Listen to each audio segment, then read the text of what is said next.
17장과 18장은 같은 내용입니다. 17장에서는 짐승을 타고 있는 한 여자, 큰 음녀라고 기록이 되어 있습니다. 큰 음녀의 정체에 대해서 설명을 하고 18장에서는 그 음녀가 받는 심판의 내용을 기록하고 있습니다. 우리는 이 17장, 18장을 통해서 세상 권세가 누가 가지고 있는지, 그 배후가 누구인지를 알게 됩니다. 그러니까 세상에 나타나 있는, 우리가 살고 있는 이 시대도 마찬가지입니다만, 그 권세가, 그 권세의 배후가 어디에 있는지를 알 수가 있습니다.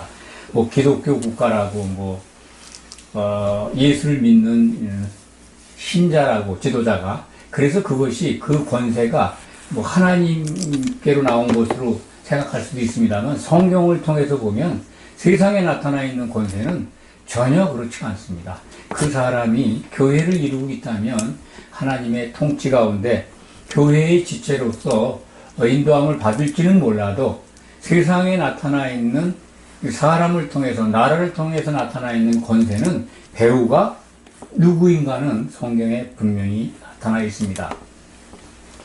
우리는 이것을 혼돈하면 안 됩니다.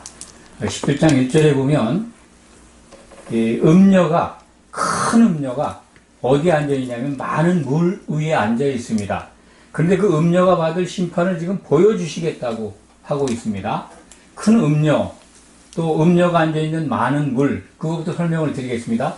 많은 물은 어디에 기록이 되어 있냐면, 우리가 계시록 안에서 우리가 풀 수 있다라고 말씀을 드렸습니다.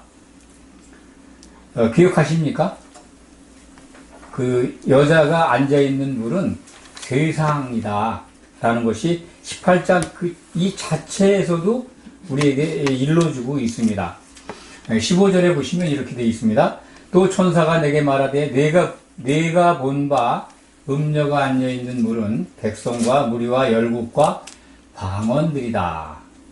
그게 큰 음녀가 앉아있는데 뭘 깔고 앉아있냐면 백성, 무리, 열국, 방언, 세상 나라예요. 세상의 모든 것들을 차지하고 앉아있어요. 그러니까 음녀가 교회인데, 여자는 교회입니다. 그 기억하시죠? 계시록에서 여자는 교회입니다. 근데 음녀가 됐어요, 여자가. 그러니까 타락한 교회죠. 그 타락한 교회의 큰 음녀는 타락한 교회들의 연합체입니다. 그러니까 그거부터 먼저 입력하시기 바랍니다. 큰 음녀. 여기 이제 나중에 5절에 가면은 비밀이라, 큰 바벨론이라 이런 말씀이 나오는데, 바벨론, 큰 성 바벨론이라고 그러죠.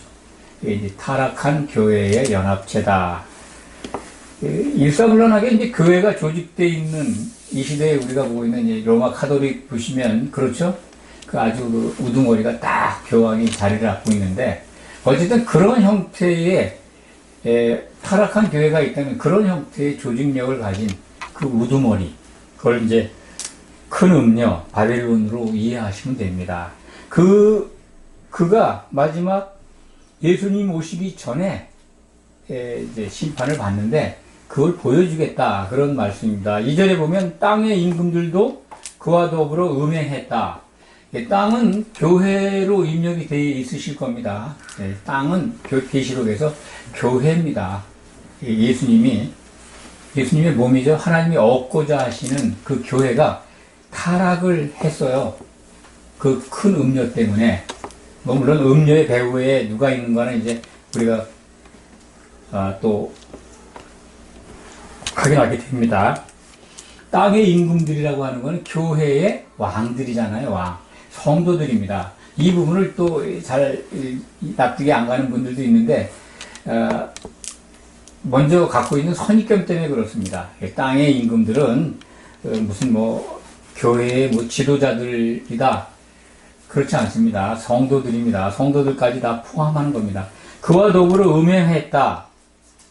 그라고 하는 게 이제 큰 음녀입니다. 음녀와 더불어 음행을 했다. 그러니까 모든 교회가 지금 거의 타락한 교회가 돼버린 거예요. 음행하는.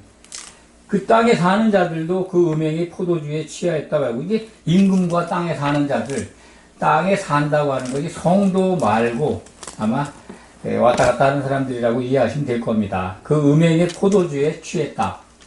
음행의 포도주라고 하는 것은 음행을 하게 하는 그 큰 음료가 준, 그러니까 가짜 교훈이죠. 멸망케 할 타락하게 하는 것들. 그러니까 빛이 못되고 빛바래고 사람들을 미혹해서 추락하게 하는 거짓 교훈이죠.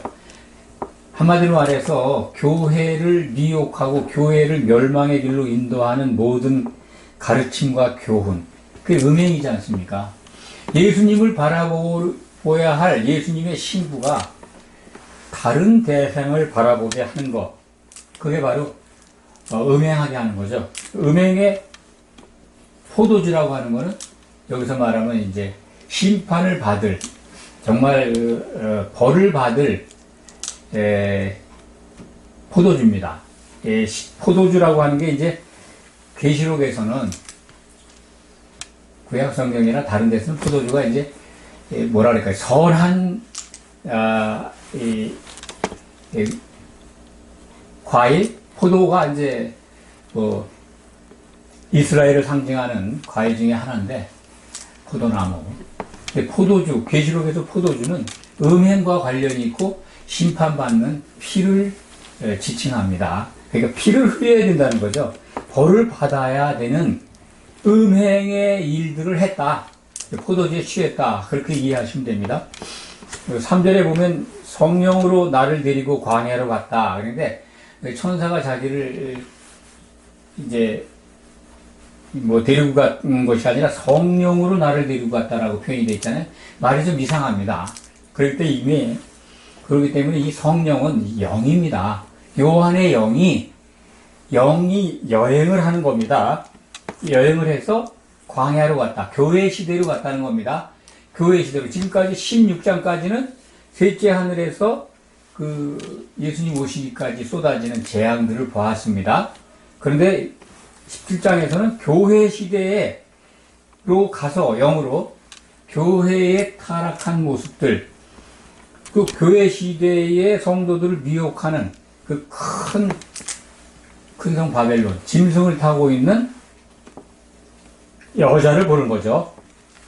3절에 보면은 여자가 붉은빛 짐승을 탔는데 그 짐승의 몸에 하나님을 모독하는 이름들이 가득하고 7머리와 10뿔이 있다. 7머리와 10뿔을 계시록 13장에서 우리가 배웠죠. 바다에서 올라온 적그리스도, 마지막 적그리스도입니다. 근데 이제 짐승, 그러니까 정말 짐승으로 연상하죠. 사람입니다. 사람의 탈을 쓰고 모습을 하고 있는데 짐승과 같은 일을 한다는 거예요. 그러니까 이 짐승이 실질적으로 그때 나타날 때 그 짐승의 얼굴에 머리에 뭐 머리가 7이고 10뿔이 달려 있을까요? 그 사람에게?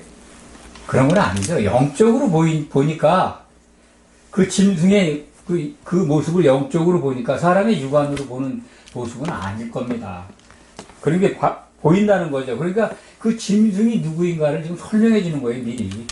세상 권세를 다 갖고 세상을 지배할 왕조와 왕을 일러주는 겁니다. 그러니까 세상 권세가 누구에게 있다? 짐승에게 있었는데 그 짐승은 마귀로부터 나온다는 걸 우리에게 알게 하는 겁니다. 그러니까 세상에 나타나 있는 모든 권세들에게 권세들의 모습을 보면서 그걸 혼돈하지 말라는 거예요.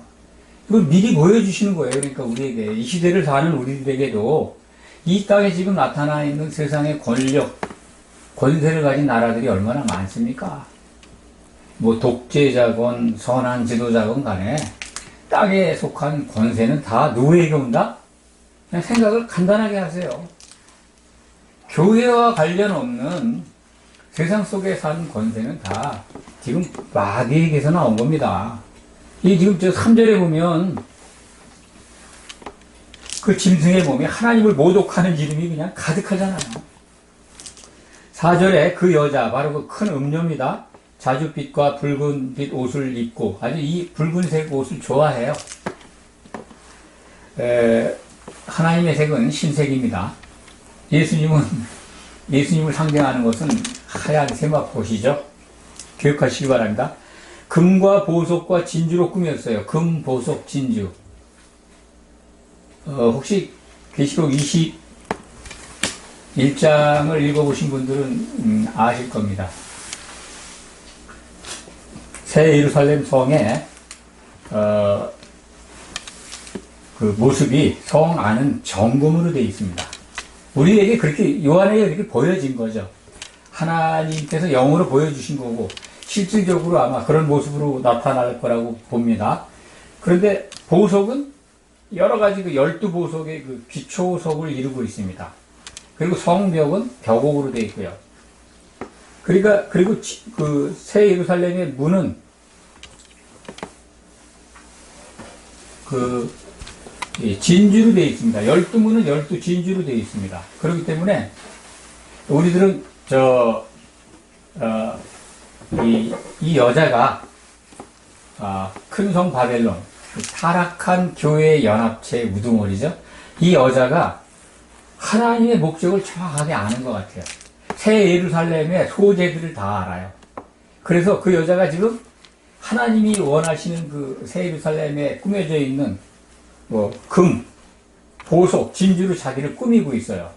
하나님의 계획을 알고 있는 거죠. 그걸 우리가 여기서 발견할 수가 있습니다. 그런데 그 여자가 뭘 들고 있냐면 금잔을 들고 있어요. 금잔. 술잔이죠. 교회는 뭘 들고 있어야 됩니까? 교회는 에베소서 6장에 나와 있습니다. 전신갑주를 입으라 하는 대목이죠. 교회가 갖춰야 될 갑옷, 전신갑주, 한벌옷을 성도들이 같이 입고 있어야 한다는 말씀 속에 그 손에 들어야 될 게 성령의 검이죠. 하나님의 말씀을 들어야 되는데 이 여자, 타락한 여자는 금잔을 술잔을 들고 있죠. 음행의 포도주를 들고 있는 겁니다. 그래서 그걸 먹여요. 성도들에게, 교회, 타락한 교회들에게 먹이는 거죠. 그 여자의 이마에 이름이 기록되어 있습니다. 이름이 이렇게 기록되어 있다 그런 뜻이에요. 그 기록되어 있는 내용이 여기 이제 영어 성경을 보면 이게 구분이 되는데 비밀이다, 미스테리다. 그 이마에 이름이 기록되어 있는데 미스테리, 큰 바벨론, 땅의 음료들과 가증한 것들의 엄이 이렇게 기록되어 있다는 거예요. 그러니까 우리가 짐작을 할 수가 있죠.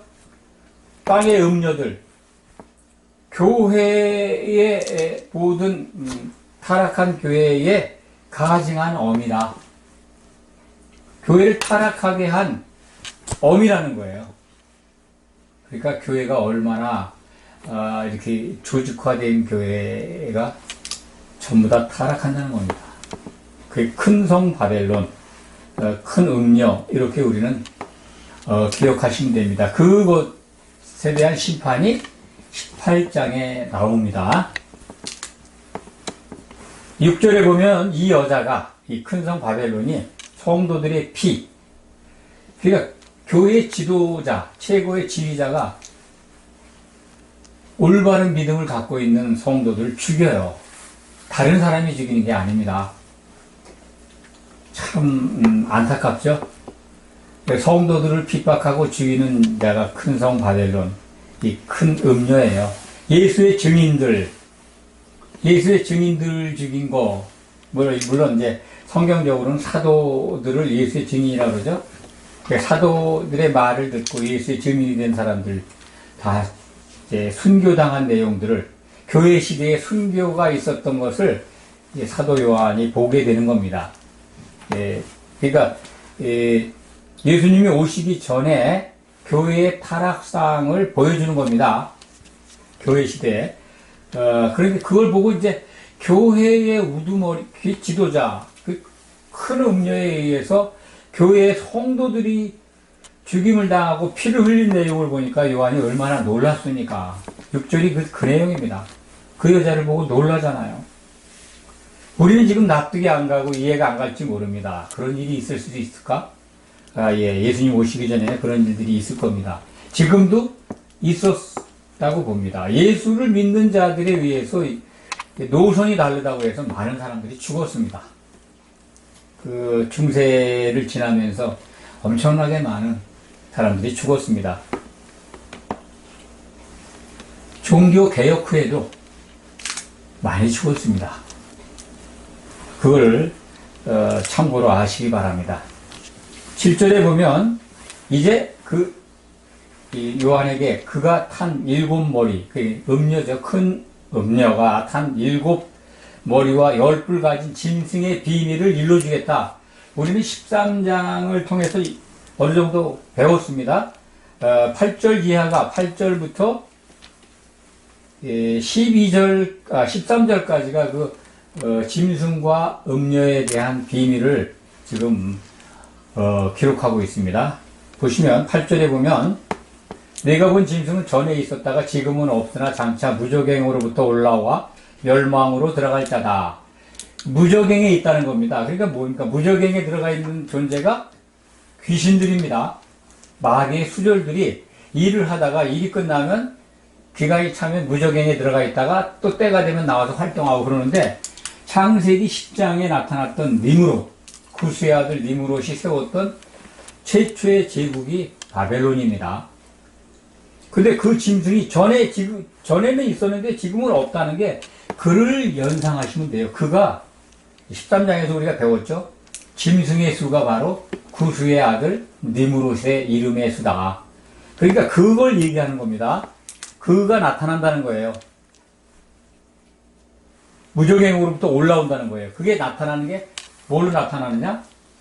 바다에서 올라와서 적그리스도, 마지막 적그리스도로 나타나서 이제 후 3년 반, 42달 동안 교회를 핍박합니다.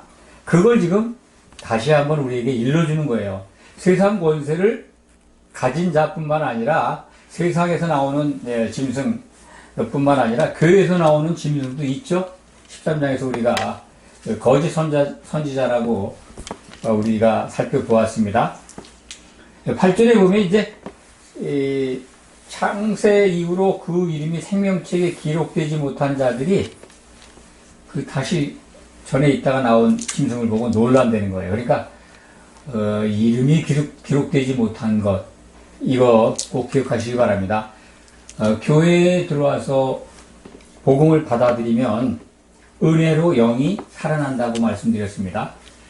영이 거듭나는 것, 영이 다시 살아나는 게 생명책에 이름이 기록되는 것이다. 성령과 관계없는 일이다.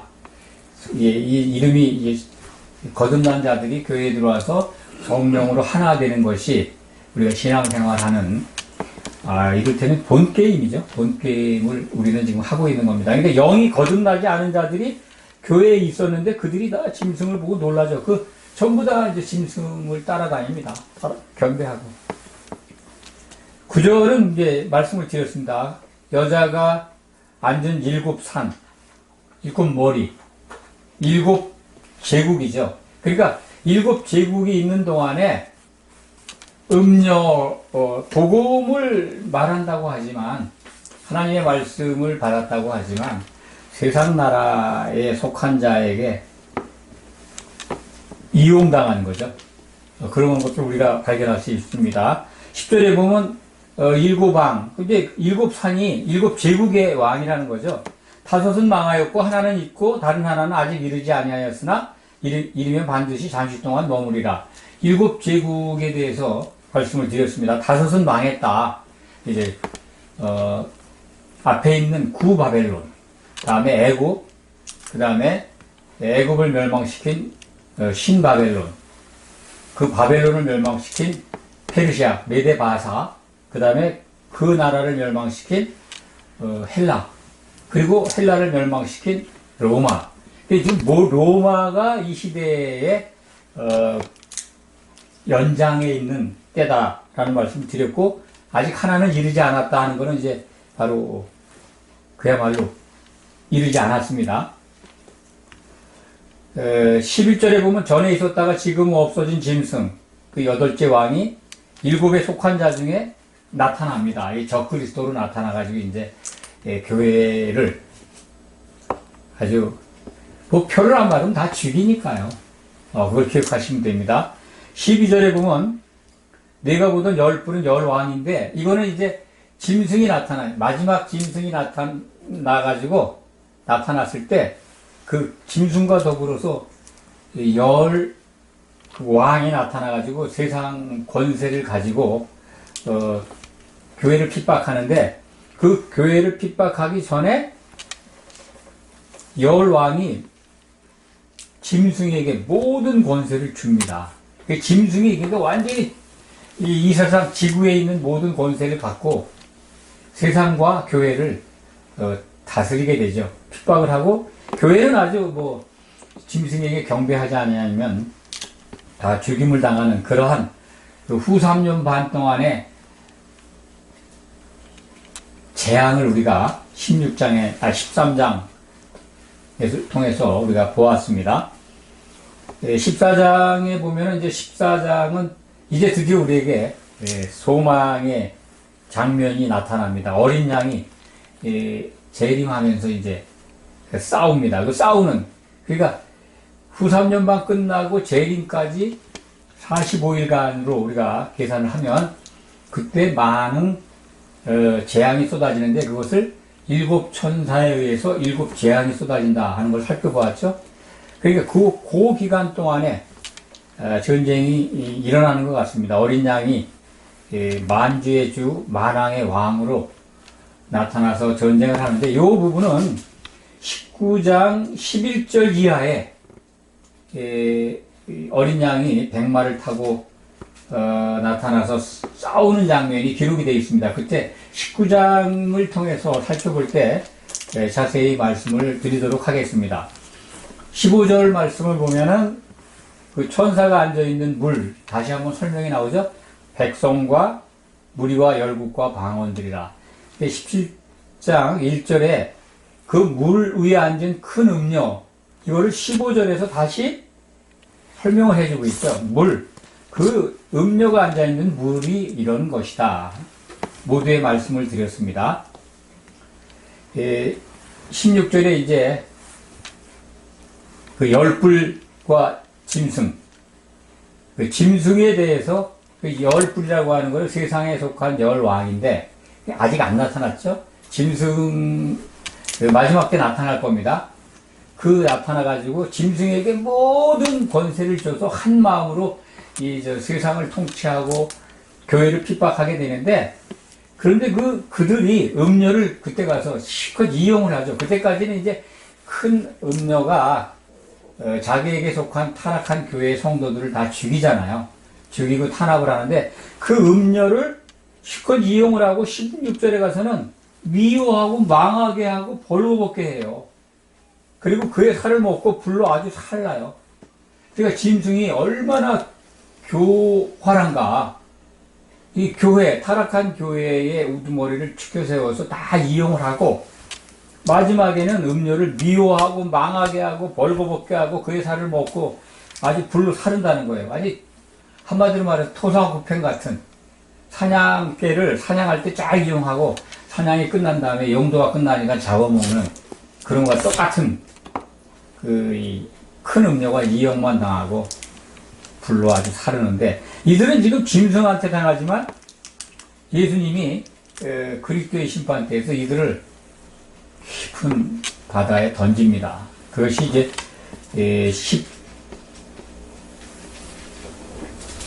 20장에 기록, 18장 20절에 기록이 되어 있습니다. 18장 20절에 가면 이 큰성 바벨론을 심판하는 대목이 기록이 되어 있습니다. 그때 가서 다시 또 설명을 드리도록 하겠습니다.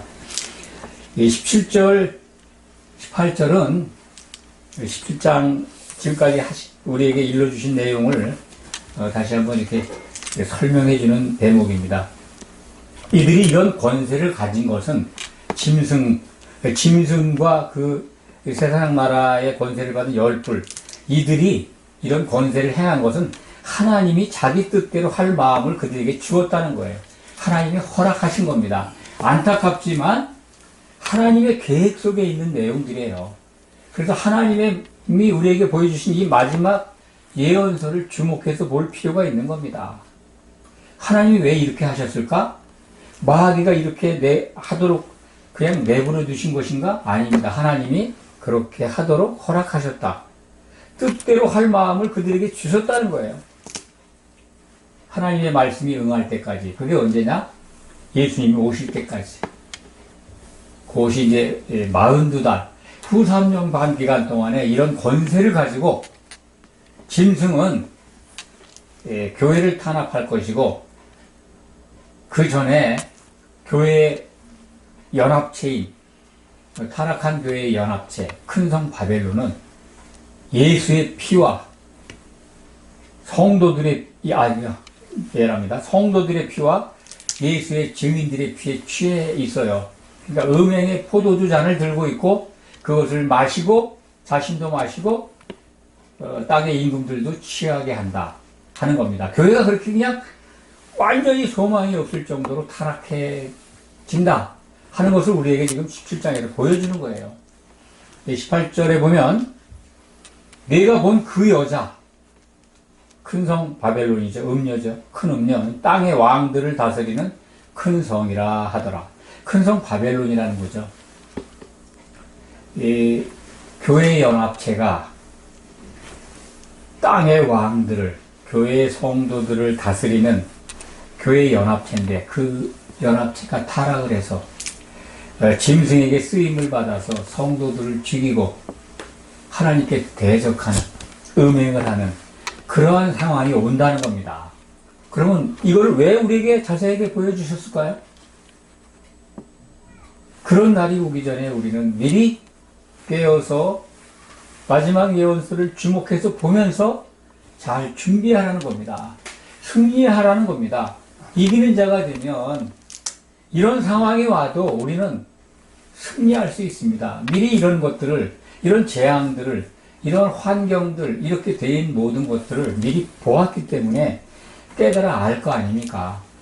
요한계시록을 주신 목적은 예수 그리스도를 믿고 주님을 향해 나온 성도들이 이 말씀을 보고 듣고 깨달아서 승리하기를 원하시는 하나님의 마음을 전하기 위해서 주신 겁니다. 그 마음을 알으라는 거죠.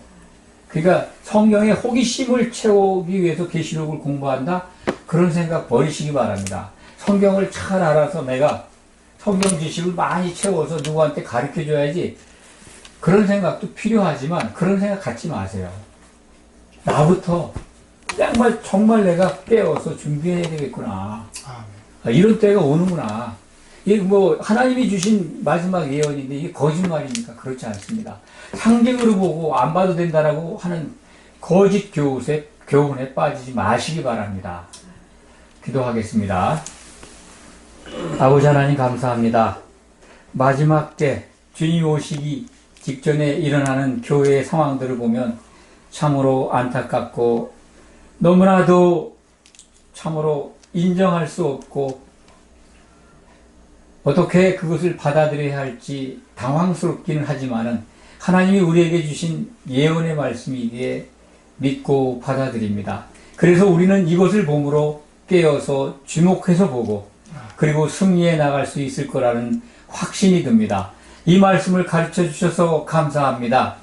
아버지 하나님, 우리가 끝날까지 승리할 수 있도록 우리를 지켜주시고 보호하여 주시옵소서. 예수 그리스도 이름으로 간절히 기도하옵나이다. 아멘.